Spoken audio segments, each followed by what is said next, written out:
Nous allons étudier le Daf Samer Aleph dans Masechet Kiddushin et nous reprenons une dizaine de lignes à la fin du Daf Samer Amoud Bet à la nouvelle Mishnah. Un homme qui épouse une femme à la condition Almenat chez Yeshli Bet Kor Afar que je possède une surface de terrain de Bet Kor, de Afar de terre, donc de terrain. Et Bet Kor, c'est de quoi semer justement la quantité de Bet Kor. Alors, quand on regarde dans Rashi, Rashi nous explique plus ou moins. Alors, il nous explique la surface avec longueur et largeur égales, mais ça revient plus ou moins à 75 000 amot carrés en fonction de la taille du Mishkan et de ce que c'est un corps, et ainsi de suite.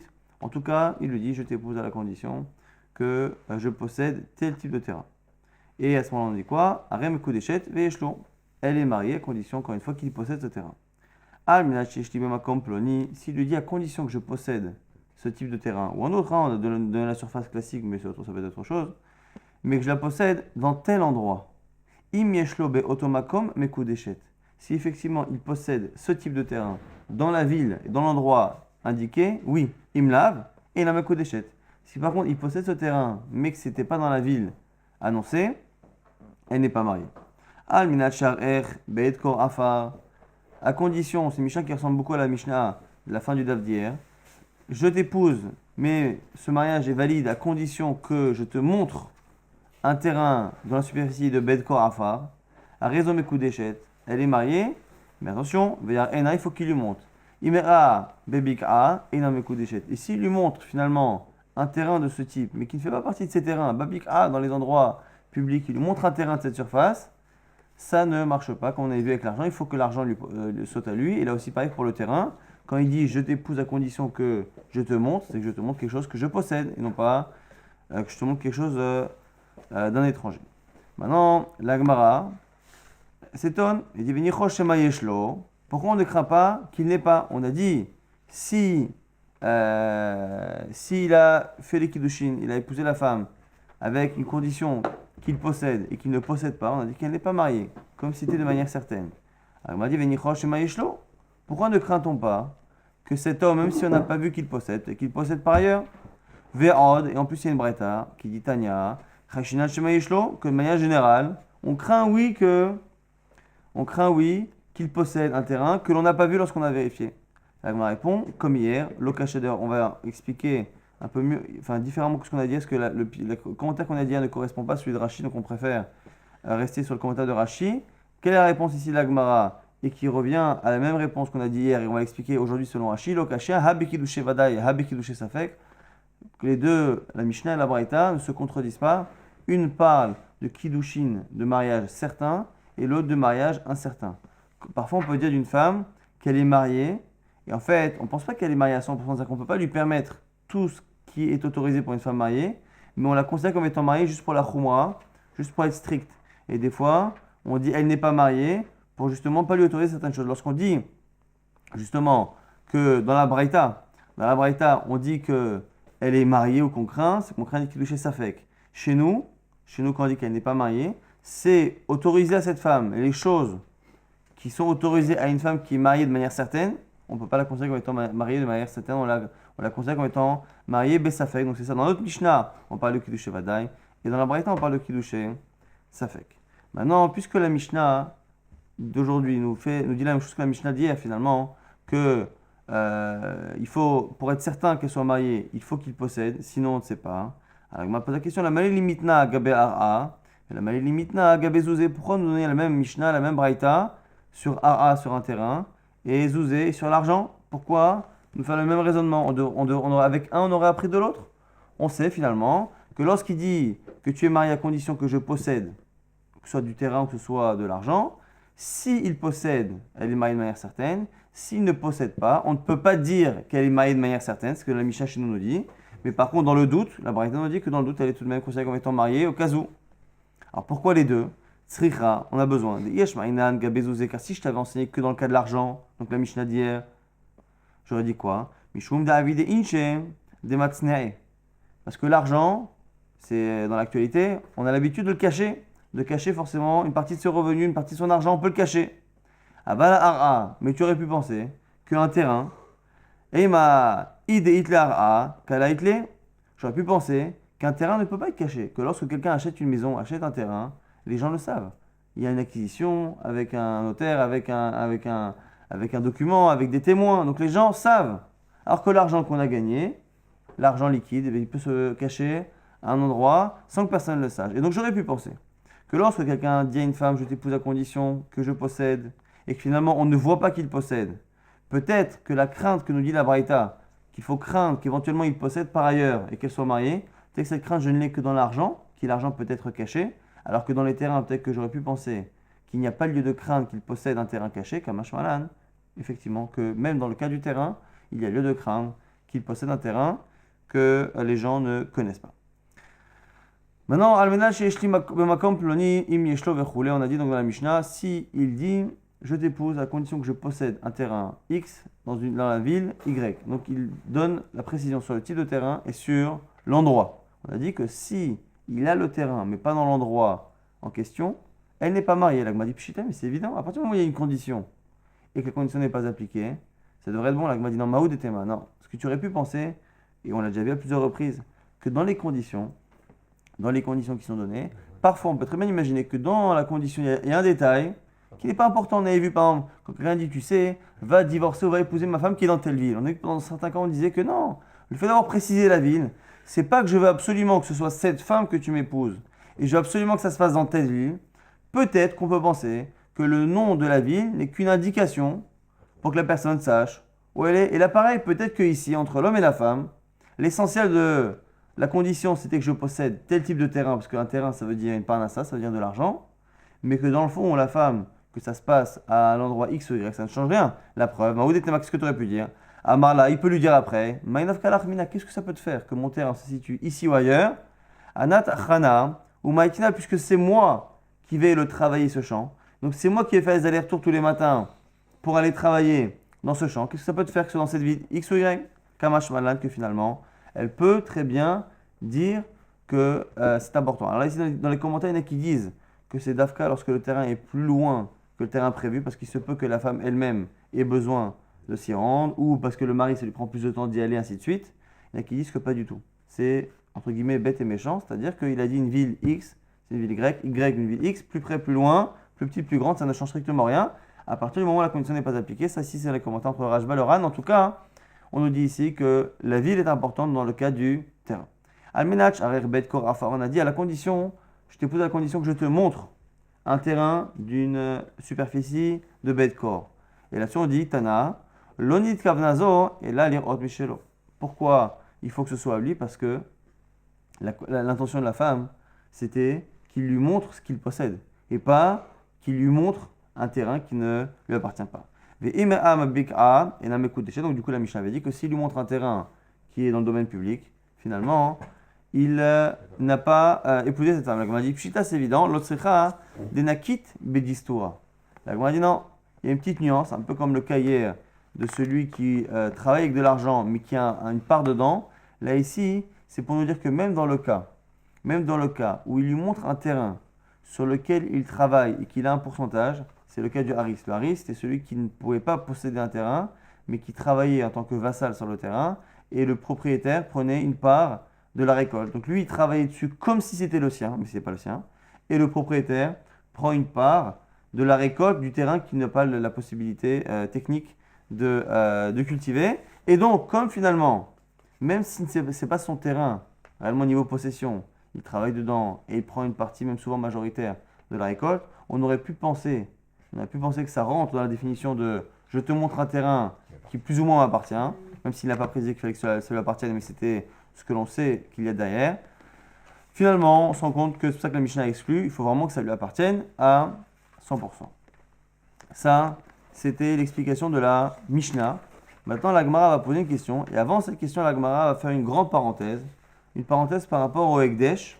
Lorsque quelqu'un sanctifie un terrain pour le donner au Beth Amikdash, alors évidemment, ce n'est pas le terrain qu'il va donner, c'est la valeur et la superficie, mais en fonction de cela, on va devoir déterminer, lorsqu'il montre le terrain, il a donné une superficie, on a dit la superficie, c'est lié à ce que l'on peut semer. Quand on dit Bedkor, c'est la quantité de terrain qui est suffisante pour semer une quantité de graines. Et là, ici, on va se poser la question lorsqu'on a un terrain. Et dans le terrain, on a des parties creusées, très profondes, des parties des rochers un peu hauts. Et en fonction de la hauteur et de la superficie de ces creux ou de ces rochers, est-ce qu'ils rentrent dans la superficie du terrain ou pas? On va parler de Ekdesh, on va parler de Mecher. Et tout ça est une grande introduction, une grande parenthèse pour pouvoir poser une question après de notre gamme. Donc ne pas s'étonner ici que la Gemara sorte un peu du sujet initial. Gabé Ekdesh, au sujet du Ekdesh, donc celui qui sanctifie un terrain pour le Beit HaMikdash, là il y a une Mishnah qui nous dit Hamagdish Sadehu Bishat Yovel, celui qui sanctifie son terrain, donc à l'époque où le Yovel était encore pratiqué, et il veut donc libérer le terrain et transférer la Gdusha sur de l'argent, Noten Bezera Homer Seorim, il doit donner en fonction de Zera Homer Seorim, donc ça c'est la quantité, c'est ce qui est marqué dans la Torah, c'est un pasouk qui nous dit que Zera Homer Seorim, quelque chose qui peut permettre de planter Zera Homer Seorim, la valeur ce sera Hamishim Shekel Kasef, ce sera 50 shekels d'argent, ça c'est la valeur, donc on explique maintenant la valeur, le taux. Et donc du coup, Noten Bezara Homer Seorim, Hamishim Shekel Kesef. Ça c'est ce que nous dit ici la Gemara. Hayu Nekaim Amukim Asarat Fachim. Si dans son terrain, il a des trous qui sont profonds de 10 Fachim, à peu près 1 mètre ou plus. Oslaim, où il a des rochers, des pierres, Gvoim Asarat Fachim, qui sont plus hauts que 10 Fachim. En Nimdadin Aima, ça ne compte pas dans la surface. Pachot Mikan, moins que cela. Donc ici on a des trous ou des rochers, très souvent en général lorsqu'on a des dénivellations vers le haut, vers le bas, c'est pareil, c'est 10 fachim, 1 mètre à peu près, qui permet de changer de domaine, 1 mètre de profondeur ou 1 mètre de hauteur ou plus à chaque fois, ça permet de ne pas être inclus dans le calcul de la superficie du terrain. Et là-dessus on dit, Ve'avinanba, et on objecte, Nihide behade ar'a lokachu. Il dit, Nikdeshu. Il dit, la Gemara avait posé une question sur cette Mishnah. Il dit, même si on ne compte pas le dénivelé du trou ou du rocher. Lorsqu'on a, par exemple, un trou, on a donc là la superficie du dénivelé, donc du trou qui se creuse, et après on a la surface qu'il y a en dessous et la surface encore du trou qui remonte. La Gemara dit, il est évident que dans la surface d'un terrain, on ne va pas compter la partie verticale. Donc la partie verticale, on comprend. Mais pourquoi la partie finalement horizontale qu'il y a tout en bas du trou ou tout en haut de la pierre ou du rocher, pourquoi elle ne compte pas dans le terrain? Pourquoi finalement on ne compte pas toutes les parties horizontales qu'il y a sur le terrain? Vechitema, et si tu voulais me répondre, Kama delo ave betkor lo chashiv, que c'est parce que, comme c'est au-dessus d'un tefar, de 10 fachim, d'un mètre, c'est un domaine à part. Comme c'est un domaine à part, on ne le compte pas parce qu'il a moins que Bedkor. Et tu pourrais penser que comme la Torah elle a dit que c'est Zera Homer Sorim, c'est Bedkor finalement, qui est considéré comme étant le premier terrain que la Torah permet d'être Magdish, mais que moins, ce serait négligeable, moins que cette surface-là, donc moins que 75 000 amot carrés. La Gemara a dit, c'est pas possible de dire ça, parce qu'au nous c'est marqué Sadeh, Ve'im Misedach Chodato Yagdish Ish Lashem. On dit qu'un homme qui va sanctifier Misedeh Achuzato, le champ qu'il a hérité, et là-bas le mot sadé qui est en trop nous permet d'apprendre que finalement c'est tout type de terrain, quelle que soit la superficie. J'aurais pu penser ce que la Torah, lorsqu'elle parle de l'exemple, lorsqu'elle parle du taux, la valeur au mètre carré, elle m'explique avec un terrain qui fait Zera Homer Sorim, un terrain qui est très grand. J'aurais pu penser qu'il n'y a que à partir de cette superficie que je peux commencer à parler de Ekdesh et de Pidion, mais que moins que cela, c'est négligeable. Et donc ce serait pour ça que la partie horizontale qu'il y a au fond d'un trou qui fait plus qu'1 mètre de profondeur ou au-dessus d'un rocher de plus d'1 mètre, j'aurais pu penser que c'est peut-être pour ça qu'on ne les compte pas. Et né là, chez Ekdish Ben Yanazé, Minaïn les rabot, l'éther, Vechatsil et Tadouché, que je peux rajouter des champs qui font l'éther c'est déjà la moitié d'un cours. Khatsil l'éther, c'est la moitié de ça, donc c'est le quart de Bet cours. CA, c'est encore moins. Tarkav, Vechatsi Tarkav, Filou Rova, qui revient selon le commentaire à 1/200 du bête court de départ, donc vraiment une petite surface. Tamouloma, CD, Mikol Makor. Donc ici, on va reprendre cette partie sur Ekdesh. On a quelqu'un qui sanctifie un terrain et quand on calcule la superficie du terrain, on voit que lorsque l'on a des zones qui sont même horizontales mais qui sont profondes de plus d'un mètre ou hautes de plus d'un mètre, on ne les compte pas dans la superficie du terrain, moins que cela, moins que cette hauteur, oui, on les compte. Maintenant, pourquoi on ne les compte pas? La Gemara s'étonne, pourquoi on ne compte pas la partie horizontale? Et la Gemara refuse. Elle dit, ne me dis surtout pas, que c'est parce que comme c'est un terrain à part, cette profondeur, c'est un domaine à part, et que c'est moins que la surface marquée dans la Torah, ne crois pas que la Torah ne considère pas ce qui est moins que Bet Kor, parce que la Torah, elle a fait exprès de dire céder. Amar Ma'uva Bachama, Acha ben Kaim el Imaim Askinan, Mishum de la Venezri Aninhu. La Gemara nous dit, tu sais pourquoi on ne compte pas ces parties-là?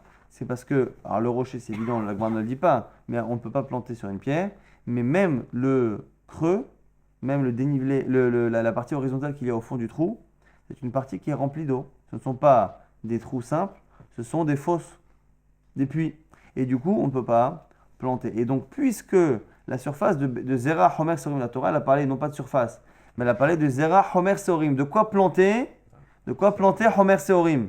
Et du coup, on ne compte que les parties qui sont semables. Et donc, un rocher, on ne peut pas semer, mais même une fosse d'eau, on ne peut pas semer. Et la Gemara va prouver son pshat, son explication, du fait qu'on est justement mis sur le même plan, le rocher et le trou.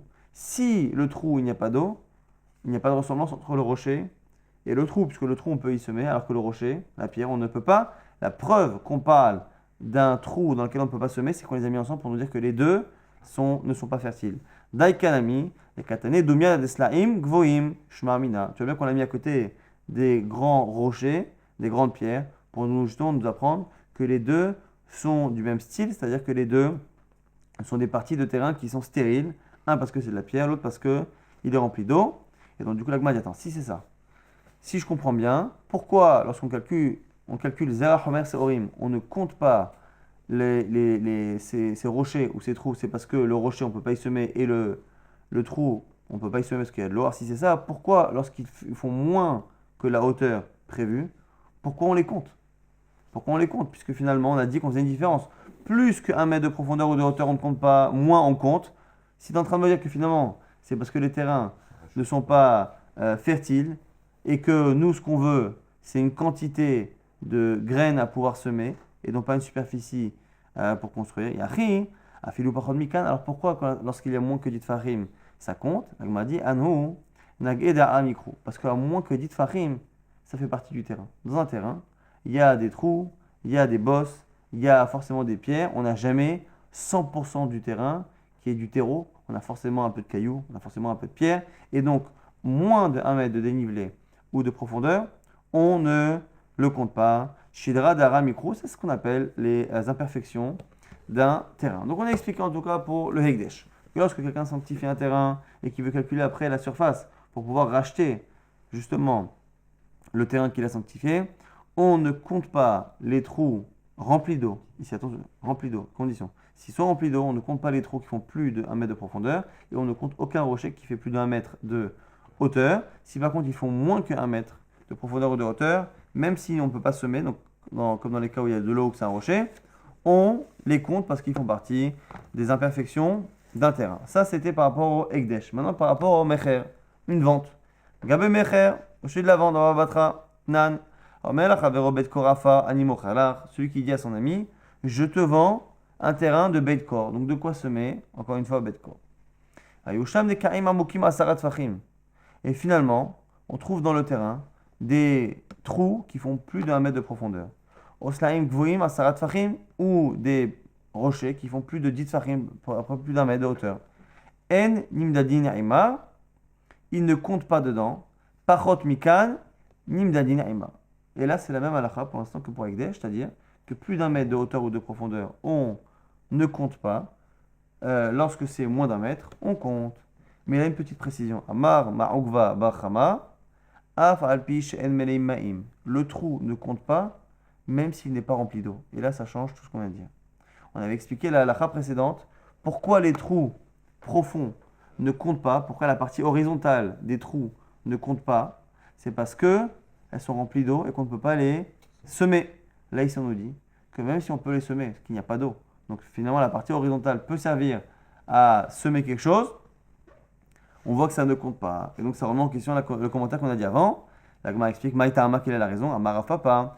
Les fiches chez Enadam Rotse, chez Iten Ma'ota Besede Ehat, parce qu'un homme ne veut pas payer un terrain et qu'à la fin, il est Vayar Elo Kishneim ou Kishlamekomot. Et que finalement, à cause des trous ou des rochers trop importants, il semble avoir 2, 3, 4 terrains.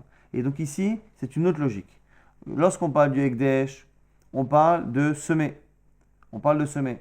L'essentiel, c'est de semer. Tant que l'on peut semer, le Ekdesh, entre guillemets, le Beth Amikdash, ne regarde pas le fait que le terrain qu'on a acheté 1, il paraît être 2 ou 3. Il n'y a pas de psychologie dans le Ekdesh. Donc, tant que c'est semable, il a vendu une quantité de terre à semer, tant qu'il y a cette quantité-là, même si parfois la quantité se trouve à une profondeur d'1 mètre, tant qu'il n'y a pas d'eau et qu'on peut semer, à ce moment-là, c'est bon parce que le Ekdesh ne regarde pas le terrain, est-ce qu'il est, même pas de difficulté au niveau esthétique, il ne regarde pas si c'est un terrain, 2, 3 terrains.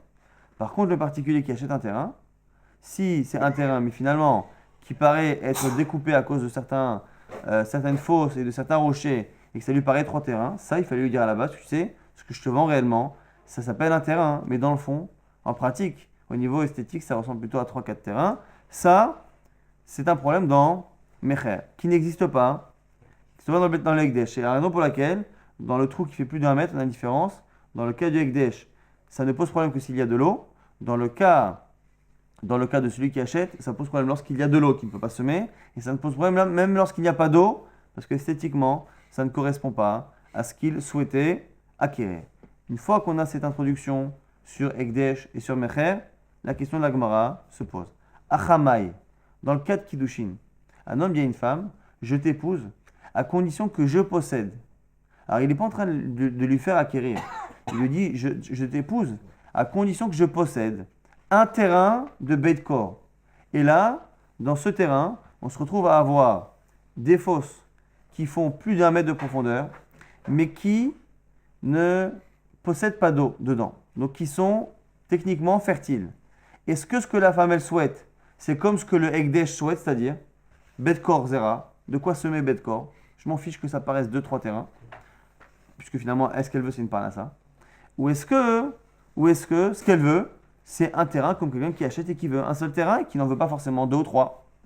Donc c'est là que l'agma pose la question. L'Ekdesh, Medaminan là, est-ce que ça ressemble au Ekdesh? Ou finalement, tant qu'il n'y a pas d'eau, ça marche. Ou les Mecher Medaminan là, ou comme le Mecher, ou eau ou pas eau, dès qu'il y a 1 mètre de profondeur, ça pose problème. L'agma dit Mistabra, l'Ekdesh Medaminan là. La logique voudrait que l'on fasse ressembler ça au Ekdesh. Pourquoi? Parce que ça ne la regarde pas. Des Amarla, il peut lui dire Anat Achana Vezar Ana ou Maitina. C'est moi qui vais sur ce terrain. C'est moi qui vais me casser la tête à contourner les rochers, à contourner les trous ou éventuellement à semer à 1 mètre de profondeur. C'est pas toi. Et donc, tu ne peux pas annuler les Kiddushin en disant que toi, tu t'es attaché au fait que. De toute façon, cette logique, on l'a repoussée tout à l'heure par rapport à la ville, lorsqu'il lui dit je t'épouse à condition que je possède un terrain dans telle ville, et finalement, c'est dans une autre ville. Il ne peut pas lui dire non, les Kiddushin, ils marchent. Parce que toi, qu'est-ce que ça peut te faire que mon terrain soit à Marseille ou à Paris? Finalement, c'est moi qui fais les déplacements. On a vu qu'il ne peut pas lui dire ça. Là, ici, chez nous, il peut lui dire. Parce que réellement, ici, le fait que ce soit à la surface ou à 1 mètre de profondeur, c'est quelque chose qui techniquement ne la regarde pas, puisque ça reste la parnassa de l'homme. Et ça n'a pas l'air d'occasionner chez la femme une quelconque dérangement. Ça, c'était la fin de la Mishnah précédente. Nouvelle Mishnah, très très importante dans finalement Nashim Nezikim, dans tout ce qui est conditions, tout ce qui est contractuel. On a des problèmes de conditions, et toute condition contractuelle nous fait revenir à ces discussions avec Rabbi Meir. Et la discussion avec Rabbi Meir est à l'origine provient d'une compréhension sur une paracha. Paracha des 2 tribus ennemies, Bnei Gad ou Bnei Reuven, et la moitié de la tribu de Ménaché, qui ont souhaité habiter en dehors d'Eretz Israël. Lorsque l'armée Israël a commencé à s'avancer vers Eretz Israël du temps de Moshe Rabbeinu,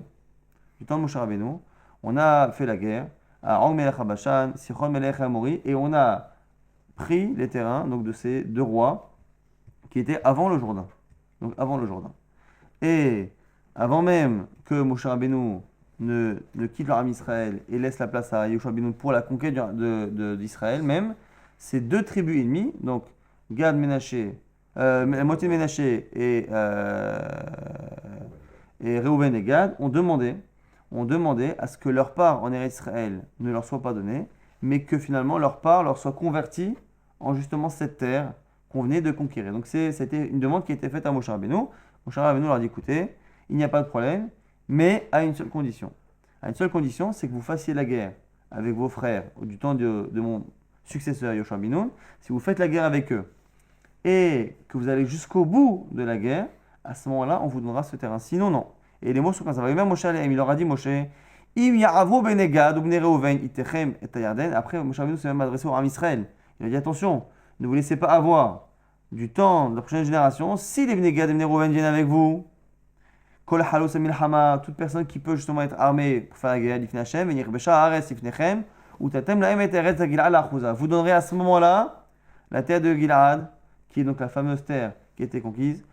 Cette terre, vous la donnerez à la Ahouza. Ve'imlo et Moshe Rabbeinu a pris la peine d'expliquer la situation opposée. Ve'imlo ya'avru, si par contre ils ne viennent pas, chalosim itechem se battre avec vous, ve'no chazu betochechem be'eretz Kenaan. Ils resteront avec vous en Kenaan, comme ce qui est prévu pour les 9 tribus et demie restantes. Ça, c'est ce que Moshe Rabbeinu a fait. Et donc Moshe Rabbeinu a pris la peine d'expliquer les deux choses. Il n'a pas dit que ils posséderont s'ils font. Il a dit, s'ils font, ils posséderont. S'ils ne font pas, ils ne posséderont pas. Donc il a fait exprès de préciser. Et du coup, Rabbi Meir nous dit qu'une condition ne marche que si on mentionne clairement les deux possibilités. Et c'est lorsqu'on mentionne les deux possibilités qu'on peut dire que c'est une condition qui remet en cause tout le contrat. Sinon c'est une condition, mais qui ne remet pas en cause l'engagement du contrat. Rabbi Meir Omer, toute condition contractuelle qui n'est pas comme celle formulée par Moshe Rabbeinu au sujet des fils de Bnei Gad et Bnei Reuven, et notre naï, ça n'est pas une condition, dans le sens où ça n'est pas une condition qui fait tomber l'engagement contractuel. Chez Neymar, comme c'est marqué dans les psukim, justement, ce qu'on a dit à l'instant, que si oui, s'ils se battent avec vous, oui, sinon non. Urtiv ve'im lo ya'avru chalotzim, c'est surtout la seconde partie qu'on a citée à l'instant, c'est le fait qu'il ait pris soin de préciser s'ils ne viennent pas, ils n'auront pas. Ça, c'est l'avis de Rabbi Meir. Rabbi Chaina ben Gamliel Omer, il dit pas du tout. Tu sais pourquoi? Tu n'as aucune preuve qu'il faille absolument redoubler, parce que Moshe Rabbeinu, la raison pour laquelle il a dit ça, c'est pour une autre raison. Moshe Rabbeinu avait besoin de parler de ce cas-là. Pourquoi? Chez Imaliken, car sans la seconde partie de la phrase, tu aurais pu penser qu'ils n'auraient même pas eu leur part en Eretz Israël. Pourquoi? Parce que eux, qu'est-ce qu'ils ont dit? Ils ont dit, avant d'entrer ici, la part qui est en Eretz Israël, qui nous attend, on n'en veut pas. C'est pas la peine. Et donc, du coup, ici, il y a un mious, il y a un dégoût pour Eretz Israël, un rejet d'Eretz Israël qui est éventuellement punissable. Donc, on aurait pu penser qu'ils ne veulent pas Eretz Israël, ça c'est un fait qu'ils ne l'auront pas. Maintenant, la terre qu'ils demandent Gil'ad, ils l'auront s'ils se battent. S'ils se battent, ils ne l'auront pas, mais peut-être que s'ils ne l'ont pas, ils n'auraient même pas eu Eretz Israël. Donc du coup, nous dit ici Rabbi Hanina ben Gamliel, tu n'as aucune preuve de cette histoire qu'il faut dire le positif et le négatif. Ce qui marche et ce qui ne marche pas. Ce n'est pas une preuve. C'est parce que tu aurais pu penser qu'ils n'ont rien. C'est pour ça que est venu Moshe Rabbeinu ici, s'ils ne viennent pas avec vous, c'est pas qu'ils n'auront pas Gil'ad, c'est pas shoot, selon Rabbi Hanina ben Gamliel. Mais s'ils ne viennent pas, je veux dire quelque chose. Donnez-leur tout de même leur part dans Israël. Donc c'est intéressant ici. Lorsque Moshe Rabbeinu leur dit au départ, vous savez, s'ils viennent se battre avec vous, ils auront la terre de Gil'ad. Ça, tout le monde est d'accord sur la compréhension là-dessus.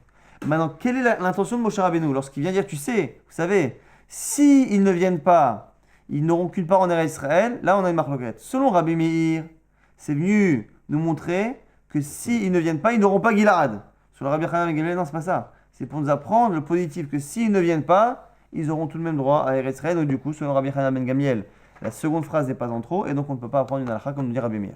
La Gemara trouve l'argument de Rabbi Hanina ben Gamliel tellement bon qu'on se demande ce que Rabbi Meir va répondre. La Gemara dit Shapir Kama, les Rabbi Hanina ben Gamliel et Rabbi Meir. Dis-moi, la réponse de Rabbi Hanina, elle est très bien. Amalach Rabbi Meir, la Gemara répond pour Rabbi Meir. Isal kadatach, lavletnaï kaful hudeata. Si ce que tu dis, je peux comprendre. Mais s'il n'y avait pas de volonté réellement d'être redondant pour apprendre une halakha, on n'aurait pas dû s'exprimer ainsi. On aurait dû dire quoi? Simplement, en quelques mots. S'ils ne viennent pas, ils resteront avec vous. Ils hériteront avec vous. On aura compris qu'ils hériteront en Kenaan. Be'eretz Kenaan. Pourquoi avoir précisé ils hériteront avec vous en Kenaan la Mali? C'est en trop, puisque c'est évident que c'est en Kenaan. Ils ne vont pas avoir Gilad. Shmarmina, litnaï kafuludata. Moi, j'apprends de là qu'il y a une redondance. Et donc, c'est venu m'apprendre qu'il fallait, ici pour Moshe Rabbeinu, et pareil pour tout engagement, absolument préciser à la fois ce qui se passe si la condition est respectée, et préciser également ce que l'on souhaite si la condition n'est pas respectée. Ah, que va répondre Rabbi Chanina ben Gamliel? Rabbi Chanina ben Gamliel, Amar ou Amarlach, Ilo katava Hamana be'eretz Kenaan, Ava amina menochazo betochechem be'eretz Gilad. Aval be'eretz Kenaan klalo. Alors, tu sais, même en disant s'ils ne passent pas, ils hériteront avec vous, j'aurais pu penser que même le 12e que chaque tribu va hériter, ce serait peut-être un 12e de la terre de Gilad, qui était à l'extérieur d'Israël, mais pas le 1/12 de Eretz Israël, justement parce que ils ont été moassim, ils ont refusé Eretz Israël. Donc du coup, on a besoin de 2 limodim selon Rabbi Chanina ben Gamliel. Lorsque Moshe Rabbeinu vient expliquer ce qui va se passer si s'ils ne se battent pas, on a besoin de 2 expressions. Veno chazu betochechem beretz Kenaan.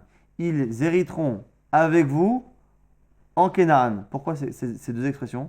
Ils hériteront avec vous pour dire que chacun prendra un 12e de la terre de Gilad qu'ils convoitent. Ils ne l'auront pas entièrement, mais ils auront un 12e. Et beretz Kenaan, ils auront même un 12e en Eretz Israël. Kamashmal, on dira bien ça en 2 parties. On a besoin d'apprendre en 2 parties parce que Gilad, ils se sont battus pour et ils la méritent. Et Eretz Israël, ni se sont battus pour parce que c'est dans l'éventualité que justement cette tribu-là n'a pas respecté le contrat, donc ils ne sont pas battus pour Israël. Ils n'ont pas voulu Eretz Israël, donc on a pu penser qu'ils n'ont pas. Il faut Beretz Kenaan. Donc c'est la discussion entre Rabbi Chanina ben Gamliel et Rabbi Meir. Rabbi Meir nous dit Betochechem kol echad yitlechu b'mashma. Et ici Rabbi Meir n'est pas d'accord. Il pense que dès qu'on a dit qu'ils hériteront Betochechem au milieu de vous, c'est quoi au milieu de vous? C'est au milieu de tout endroit où leur âme Israël va hériter. Et donc ça inclut à la fois Kenaan, à la fois Gilad qui est avant le Jourdain. Et donc il n'y a pas besoin de Beretz Kenaan. L'expression étant en trop, Rabbi Meir apprend de là qu'il faut Natnaï Kafoum. On va très rapidement donc résumer ici la marloquette entre Rabbi Meir et Rabbi Chanina ben Gamliel. Au niveau halachique, c'est pas compliqué. Est-ce que il faut, pour qu'une condition qui n'est pas respectée annule un engagement contractuel, est-ce qu'il faut que la condition ait été doublée, c'est-à-dire qu'on ait précisé ce qui va se passer si on le fait, si on applique la condition, ce qui se passe si on ne la respecte pas? Ça c'est Rabbi Meir qui pense qu'il faut absolument doubler, sinon le fait de ne pas avoir appliqué, ça peut éventuellement occasionner des dommages, mais ça ne remet pas en cause le contrat. Selon Rabbi Chanina, ça ne remet pas en cause. Selon Rabbi Meir, ça remet en cause que si on double. Ça, c'est la marloquette Rabbi Chanina et Rabbi Meir. Maintenant, quelle est l'origine de la marloquette? C'est la paracha sur les tribus de Gad, de Reuven et de la moitié de Ménaché, où Moshe Rabbeinu a expliqué ce qui va se passer si ils font la guerre en Israël. Ils auront effectivement la terre de Gilad qui était demandée à la place d'Israël. Et Moshe Rabbeinu a pris la peine d'expliquer ce qui va se passer s'ils ne se battent pas. Maintenant, quelle est la raison pour laquelle il a expliqué cette deuxième éventualité? Selon Rabbi Meir, c'est justement pour nous apprendre qu'il faut absolument doubler les conditions. Et c'est pour ça. Et selon Rabbi Chanina ben Dossa, pas du tout. Et au contraire, Moshe Rabbeinu est venu expliquer que malgré le fait qu'ils ne se soient pas battus, ils vont tout de même hériter d'une part, de un 12e chacun, chaque tribu, dans Gilad, et même un 12e dans Israël. Le premier, dans Gilad, j'aurais pu penser qu'ils n'auront rien parce qu'ils ont été punis. Donc on dit Veinochazo betochechem, ils hériteront avec vous, mais où avec vous? Là où ils se sont battus, Gilad. Mais j'aurais pu penser qu'en Israël, où ils ne se sont pas battus finalement, parce qu'ils n'ont pas respecté la condition, et qu'en plus, ils n'en ont pas voulu, ils n'auraient pas un 12e. Comme Ashman, Be'eretz Kenaan, en vérité, ça peut paraître même injuste. Une tribu qui n'a pas voulu d'Eretz Israël et qui ne s'est pas battue pour, qui finalement hérite, comme Ashman, qu'ils ont tout. Selon Rabbi Meir, c'est pas nécessaire que de Betochechem. Dans la première expression, au sein de vous, on apprend déjà qu'ils auraient hérité partout. Maintenant, on a Rabbi Chanina ben Gamliel qui va expliquer son point de vue avec un petit machal, avec une petite métaphore. Tanyan Braïta, Rabbi Chanina ben Gamliel, donc une Braïta qui explique par Rabbi Gamliel une métaphore. Machal, lema davar domé. À quoi ça ressemble? C'est un homme qui partage ses biens à ses enfants. Amar ploni beni irash sade plonit. Mon fils X héritera du terrain A. ou Ploni Beni, Irash, Sadeh, Plonit, et mon fils Y va hériter le champ B, ou Ploni Beni, et mon fils Z, Iten Mataim Zuz, Veirash, Sadeh, Plonit. Il paiera, là on précise, il faut une condition. Il dirait que le terrain qu'il va lui donner vaut plus peut-être que les autres, sûrement. Je veux qu'il donne 200 zouz à ses frères, qui est sûrement la compensation de la valeur supérieure qu'il y a par rapport au terrain, et il héritera du terrain C, qui vaut plus. Et précise le papa, ve'im lo yiten, et si il ne donne pas, yirash imecha bish'ar nechassim, il va hériter avec ses frères des autres biens. Alors, et nous dit la Braïta, mi garamlo l'irash imechav bish'ar nechassim, grâce à quoi et grâce à qui il peut hériter tout de même des autres terrains, c'est-à-dire que s'il ne donne pas les 200 zouz, il va hériter des autres terrains à part égale. Grâce à qui? Grâce à quoi? On sait que s'il ne respecte pas la condition, il l'a. C'est que fait l'ogaramlo, c'est parce que il a justement redoublé. Et la Gemara nous dit, donc c'est la preuve. Selon Rabban Gamliel, c'est le machal pour expliquer pourquoi Moshe Rabbeinu a dû répéter ce qui va se passer si la condition n'est pas respectée, non pas pour dire que tous les naïfs doivent être kfoulim, mais c'est pour expliquer que les Bnei Israël auront tout de même une part dans l'héritage. Là, dit, mais il y a un problème. Vehalo Damia. La métaphore qu'utilise Rabbi Chanina dans la Braïta ne ressemble pas à ça dans la Mishnah quand on regarde bien. Pourquoi Vehalo Damia, mashal et matnitin. Le mashal de la Braïta ne ressemble pas à notre Mishnah. Parce que dans notre Mishnah, il a dit finalement qu'on aurait pu penser qu'il n'aurait pas d'héritage, même dans l'Eretz Israël. Alma Akfela l'Eretz Gilad, la Mimahane. Donc, on voit dans la Mishnah que ce qu'a dit Rabbi Chanina, c'est qu'on aurait pu penser que même en Gilad, il n'aurait pas eu d'héritage. On aurait pu penser qu'il n'aurait pas eu d'héritage en Gilad. Kamash Malan, Veno Chazou, on avait dit Betocherem pour apprendre qu'ils héritent en Gilad, Beretz Kenaan, même en Kenaan. Donc, on voit de la Mishnah que sans le redoublement de la condition de Moshe Rabbeinu, on aurait pu penser qu'il ne possède ni une part dans Gilad, ni une part dans Kenaan. L'équivalent de Gilad et de Kenaan, c'est ici le terrain C qui vaut plus, et les deux autres terrains dans lesquels l'héritage. Donc on a l'impression dans la Mishnah, sur Rabbi Chaim ben Dosa, Moshe Rabbeinu avait besoin de s'exprimer pour nous apprendre que même lorsqu'ils ne respecteront pas la condition, ils hériteront à la fois de Gilad, à la fois de Kenaan, ce qui sous-entend qu'on aurait pu penser sans qu'il le précise, et d'ailleurs s'il ne l'avait pas précisé, il n'aurait même pas eu de part dans Gilad, Benegad, Nerouven, Chatsi Shevet Amshe, ils auraient eu rien du tout. Ni Gilad, ni Israël, aucune part. Donc Al-Makfela, les restes Gilad, Namiman, et donc tu vois bien que le redoublement de Moshe Rabbeinu a été nécessaire aussi pour Gilad. Acha Katanim, et là dans la métaphore on a un souci. Mi garamlo lirashim echav mish'an echasim, kfelo garamlo, Al-Makfela lish'an echasim ou des mahane. Et quand ici on a dans le cas de la métaphore, on dit quoi? On a donc un père qui donne des terrains à ses enfants, à ses premiers enfants il donne les terrains A, B. Le terrain C lui dit, tu sais, si tu veux l'hériter tout seul, le terrain C, il faut que tu donnes 200 zouz. Si tu ne les donnes pas, tu n'hériteras. Et du coup, voilà. Et le credo, c'est que si tu ne donnes pas, tu auras tout de même une part dans le reste. Ce qui sous-entend que la part dans le troisième terrain, il l'a déjà. Et là, on a une contradiction entre la métaphore de Rabbi Chanina qui est censé expliquer son avis et son avis. Dans son avis, on voit que Moshe Rabbeinu a eu besoin de nous apprendre que les Bnei Israël, enfin les deux tribus ennemies, qui ne respecteraient pas la condition, auraient tout de même une part, à la fois dans Gilad, et à la fois donc, dans le surplus, et à la fois dans Kenaan. Ils auraient une part égale aux autres. Et dans la métaphore, on ne parle que de la nécessité de préciser avec une phrase supplémentaire qu'ils auront une part dans le Keren, dans Eretz Israël, non pas dans l'équivalent d'Eretz Israël, et non pas dans l'équivalent de Gilad, qui est donc ce troisième terrain. L'Okashagma répond, c'est pas une contradiction.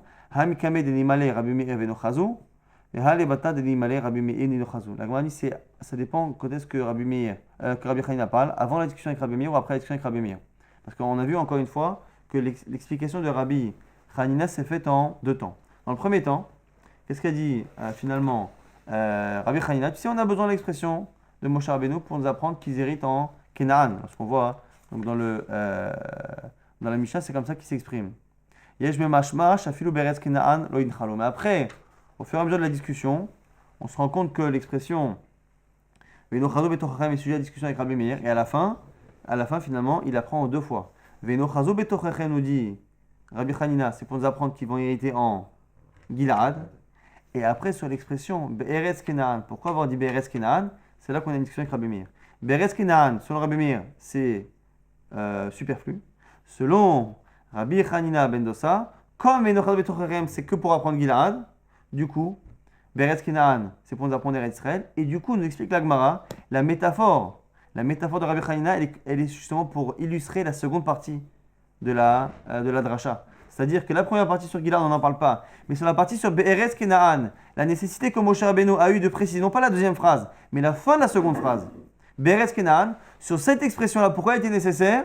Donc pourquoi il était nécessaire de préciser que non seulement en Gilad, ils auront une part s'ils ne se battent pas, mais ils auront une part également en Israël. C'est là-dessus qu'il a fait une métaphore, avec un père qui promet quelque chose en plus, et que dans cette métaphore-là, le terrain en plus, c'est certain qu'il aura quoi qu'il arrive une part dedans, et que la discussion ne porte que sur les autres terrains des autres, le Kérek qui équivaut à Eretz Israël. Et c'est pour ça que dans la métaphore, il est parti du principe que le terrain en plus était acquis déjà, en tout cas la part était acquise à cet enfant-là, parce que ici Rabbi Hanina vient illustrer la dracha qui est après l'expression Veinochazo betochachem, qui apprend déjà qu'ils ont Gilad, et que la discussion avec Rabbi Meir, elle ne porte que sur Kenaan. Est-ce que Beretz Kenaan était nécessaire ou pas? Donc c'est pour ça qu'on a cette métaphore qui ne correspond pas effectivement à la lecture qu'on avait de la Mishnah à la base, mais qui correspond à la fin de la discussion entre Rabbi Hanina et Rabbi Meir, telle qu'elle est développée dans la Gemara. Maintenant, la Gemara va rapporter quelques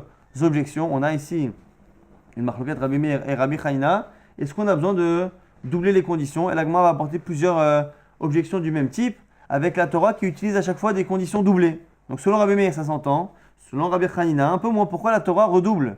Il nous dit si tu fais, tu auras, si tu fais pas, tu n'auras pas. Pourquoi faire à chaque fois cela? Selon Rabbi Hanina, alors que ça n'est pas nécessaire. Bishlam Rabbi Meir nous dit je peux comprendre selon Rabbi Meir, lorsqu'on a s'adressé justement à Caïn qui a tué Hevel, il lui a dit Imtetiv c'est imnotetiv la pet halatrovetz. Si tu te comportes bien, tout ira bien. Sinon, si tu te comportes mal, tu auras le Yetzer Hara qui t'attend pour te faire fauter, la faute qui t'attend. Pourquoi avoir précisé ce qui va se passer si tu fais? Et pourquoi avoir précisé ce qui va se passer si tu ne fais pas? Ne peut-on pas déduire, selon Rabbi Yochanan ben Dosa, que si la condition n'est pas appliquée, il n'y aura pas le bien, il y aura le mal? Et là, les Rabbi Hanina, selon Rabbi Hanina, pourquoi avoir redoublé? Parce qu'on aurait pu penser que lorsqu'on me dit si tu fais, tu auras. On aurait pu penser ok, si je fais, j'aurai une récompense. Mais si je ne fais pas, peut-être que je n'aurai rien, ni récompense, ni punition. Kamash Malan, que non, il y a du négatif. Donc ce n'est pas une preuve contre Rabbi Hanina. Dans le même genre, Bishamana Rabbi Miraïno dirtiv, Sinake Melati. Lorsque Abraham Avinu a envoyé Eliezer pour prendre femme pour son fils, il lui a dit tu sais, je veux que tu ailles me chercher une femme pour mon fils. S'ils acceptent, c'est bon.